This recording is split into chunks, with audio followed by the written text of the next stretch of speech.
5, 4, 3, 2, 1, 0, ignition, liftoff. You're listening to Relentless. This is the show for high performers who are driven and committed to being at their best. Nick Peterson and Jonathan Montgomery, co-founders of Relentless Dietetics, are your hosts.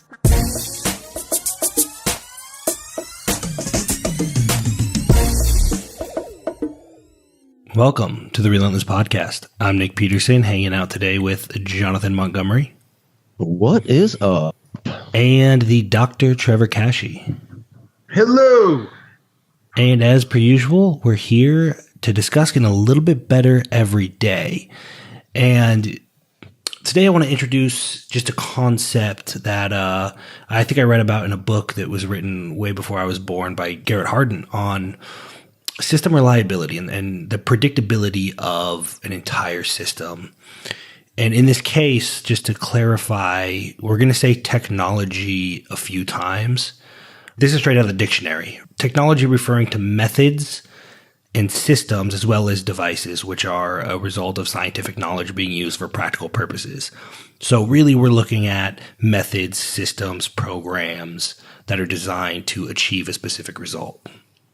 Yeah, right. In this case, we're not really necessarily meaning like technology in the sense that everything has to involve the latest in lasers or gas spectrometry. But, you know, we do know a guy that knows a thing or two about that stuff if you're really that interested in it. Dr. Cashy, you want to talk lasers or what do you want to hit today? We can go to the whiteboard if you want, but I think it's pretty convenient to just define technology as tool and move on from there. I like it. Absolutely. So basically the whole concept we're gonna touch on and talk about today is the reliability of a system. What are the chances or what are the likelihood that this system produces what we want it to produce? So what are the chances that this training program produces what we expect, or this nutrition program or this business plan? It's a product of all the separate components.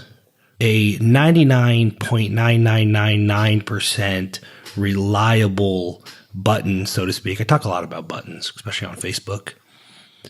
Only pushed half the time by the human can really only produce a maximum of half the potential results. Yeah, you know, we touched on this a bit in a recent episode in the context of going after the lowest hanging fruit in effort to maximize the amount of relative change in a system, or better yet, in life. And this case, the system reliability, you know, finding that low hanging fruit is a similar situation where identifying the area where the most improvement can be made will bring about that most overall positive change. And your example of the button, is it the button that's 9.99999% effective, or is it the 50% time that it gets pushed by the human? It's pretty safe to say that in most systems, especially today, like technology in any sense we can use the word, is so effective, and then everybody's competing, so they're fine tuning it. Most systems, most programs, the least reliable component is the human component. The problem exists between the keyboard and the chair. The operator error. I mean, let's face it, by definition, there is always a weakest link. Always. You can't avoid that. Just define there will be the weakest component.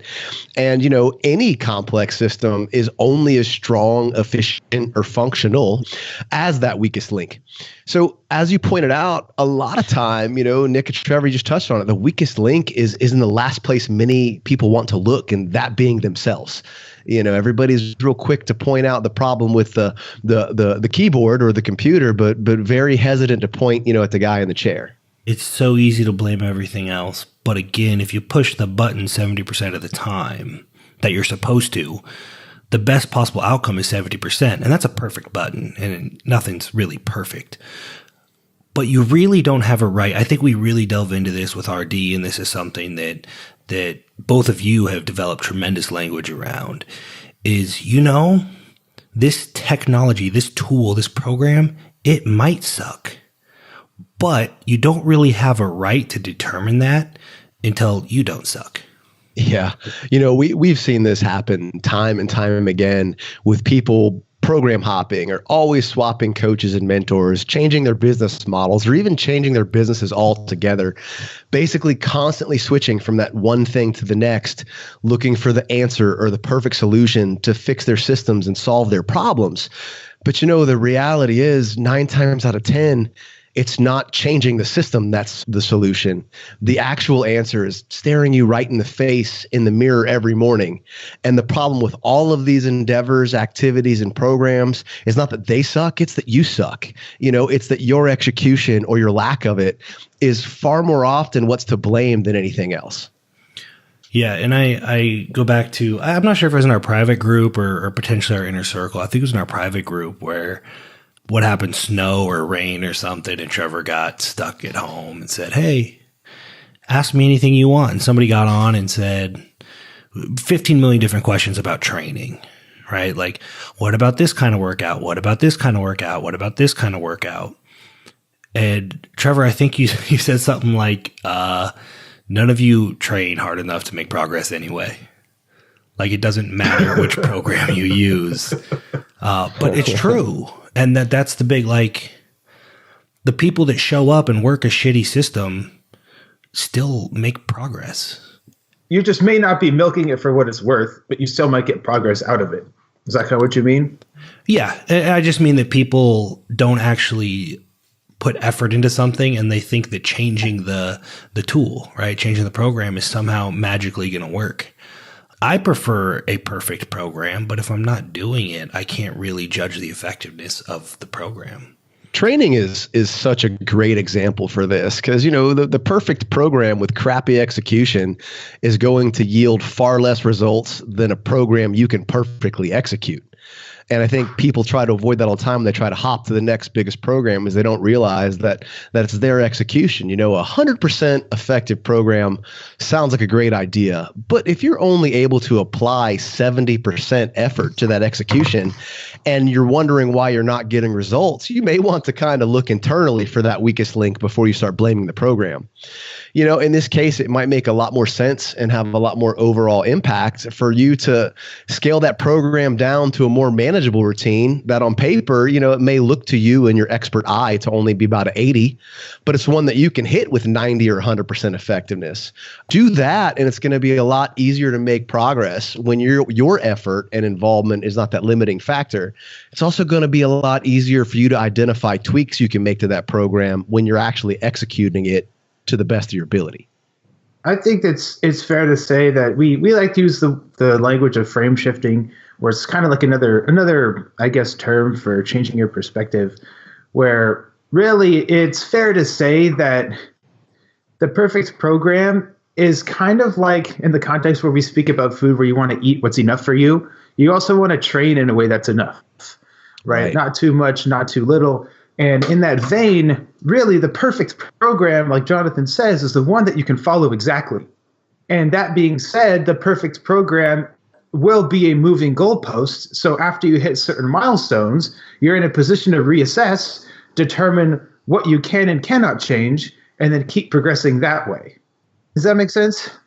Oh, absolutely. It makes perfect sense. And I think we've all said, use the term a moving goalpost, and it drives people nuts. Because they just want to be told what's best. But what's best is what you'll do. And you have to find that out for yourself. Yeah. And the difference is that a good pair of eyes will just cut down on the amount of time it takes to find it. Here's from a practical application standpoint, like why I want to talk about this and why we even bring this up is because intellectually we have this conversation. I think people understand and nod their head and say, yeah, it makes sense. I can't tell you how many times I've gotten on the phone with somebody and they told me that they've gained 30 pounds on this diet and it's so restricting. There's just a cognitive disconnect there because the question is then, how did you gain 30 pounds if you actually followed this restrictive diet? And then it clicks like, oh, I guess I didn't actually follow this diet. Yeah, this is actually a really interesting example. And, we probably don't have a ton of time to go into this in full detail. And to be quite honest, it's a bit out of my wheelhouse. But, there's a term for this, and it's called cognitive dietary restraint. And it is a very real thing where people feel they are restricted. They think they are limiting their food choices in an effort to lose weight. But the calories on average, the actual foods consumed, and the subsequent results, the facts tell a whole nother tale. Almost again, like they are the weakest link in this chain. And it's not actually the diet or the restrictive eating because, food's not actually being restricted, obviously by the 30 pounds. It's interesting stuff, but it is, again, kind of, a great example of how it may not be the restrictive diet that's causing the weight gain. It just may be you not executing. If you're ready to get the body you desire without depriving yourself of the foods you enjoy, download your free diet playbook now at www.relentlesspodcast.com. We've all been in this industry long enough that one of the things that Trevor, you introduced is really the concept. It makes so much sense. I've heard Jonathan say a million times that like having a plan on paper is different than following a plan in real life. Obviously. And I think what we've done at RD and kind of what you introduced is just this understanding that we are far more concerned about what you're actually doing in real life than how perfect the little whatever we give you is on paper. Yeah, this is something we really have to drive home every now and again. And that's the fact that having a plan for 12 weeks, 24 weeks, 2 years, what have you, and executing a plan for the same length of time is going to lead to drastically different results. It's not enough just to have a map. You also have to actually follow the directions if you want to reach the destination. And for some people, there is a huge disconnect there. We talk about it kind of frequently, but knowledge without action is just about useless. And from time to time, we do see it with RD. And it's kind of one of those things, Nick, I know you said it before, and it's kind of made some people mad, but nothing is 100% effective. Not even us, I'll be honest. But the fact is nothing is guaranteed to work for everyone all of the time without fail. However, I can absolutely guarantee you what doesn't work, and that's having a plan and just refusing to follow it. We can do a lot to accommodate for changes, for life throwing you curves, for altered goals, for injuries, to help you out with the feels. You name it, we can help you.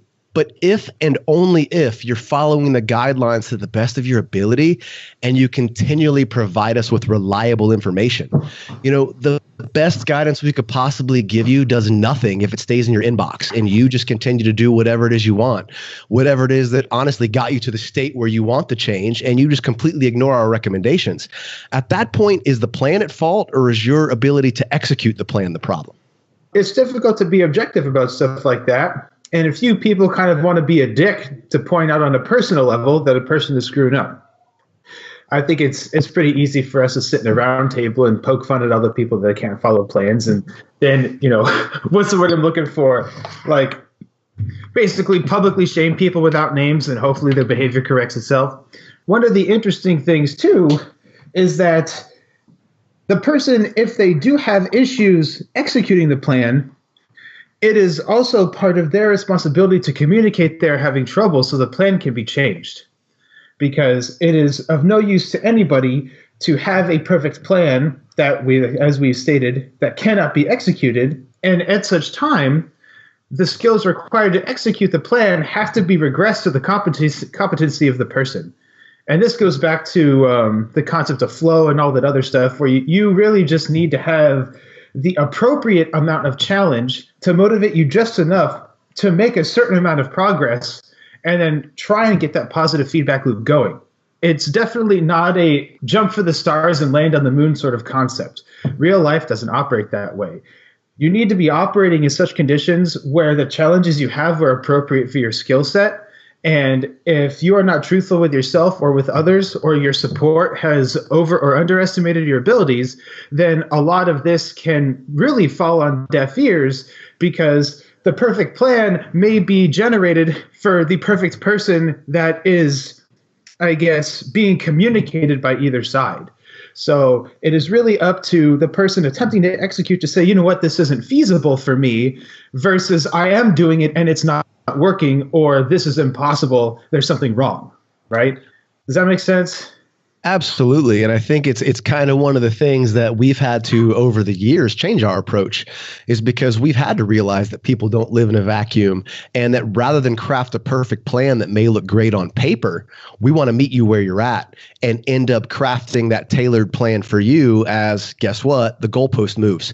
As you get more skills, as you get, find the ability to do better and better and get better every day, we want that plan to evolve with you. But honestly, a perfect plan, a crappy plan, a plan that starts where you're at, a plan that's where you want to be, a plan as close to perfect as we can get for you, that's tailored for you with that benefit of weekly adjustments based on you, what you did, what occurred, your reality. It's only going to be as good as the effort you put into it and the information you give back to us, whether, as Trevor, you just pointed out, is that feedback, being given to us that, hey, maybe this might be too difficult this time, or I've got this situation where I may need to regress back to a previous level or whatever. We need that feedback, and it needs to be honest. If you give it 100% of your effort, and that doesn't mean 100% perfection, that just means you give it your all, the best you can, then you can reasonably expect a maximum amount of progress.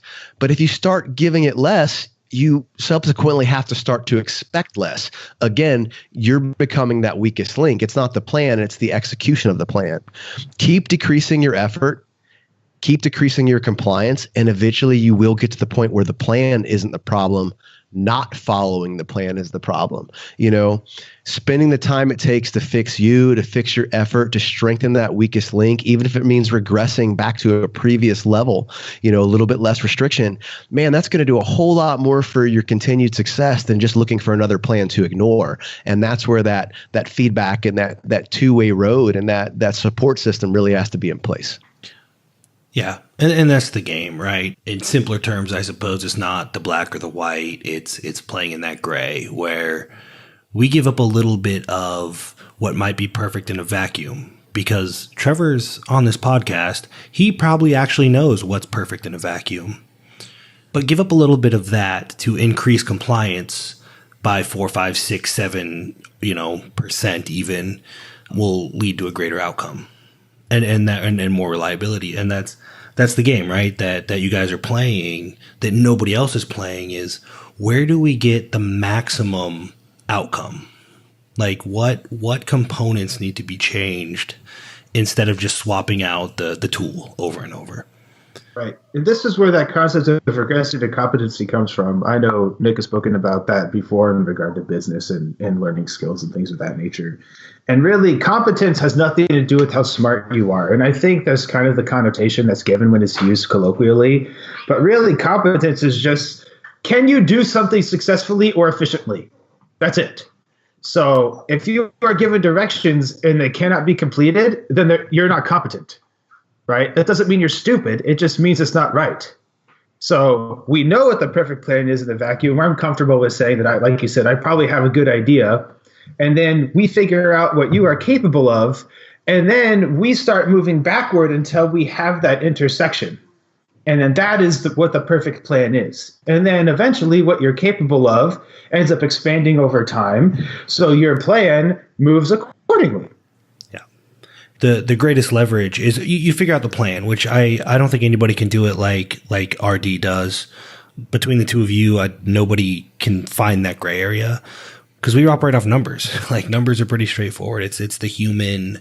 I see in business too. It's just that human component. And if the human is not doing what they're supposed to do, even if that's give feedback, like the system's complex. It's not as linear as 5% compliance times 99% perfect system.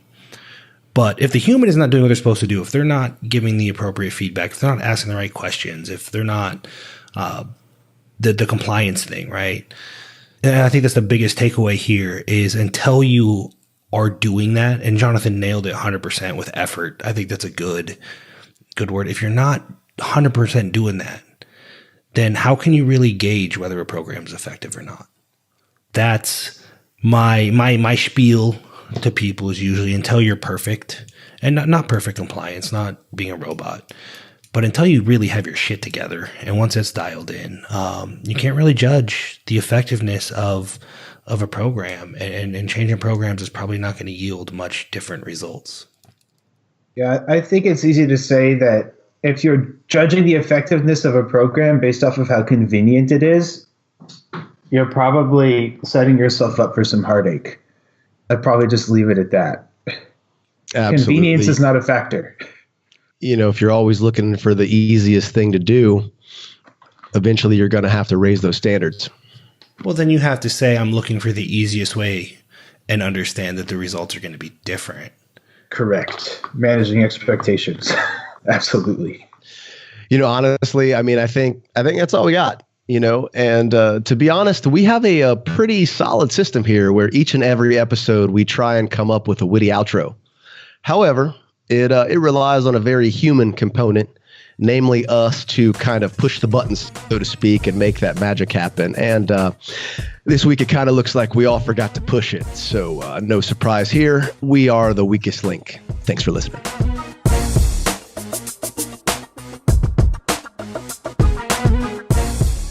You've been listening to the Relentless Podcast. Now, if you've enjoyed this episode and you want to keep getting a little bit better every day, do us a favor, head over to iTunes, subscribe, leave us an honest review, and be sure not to miss the next one.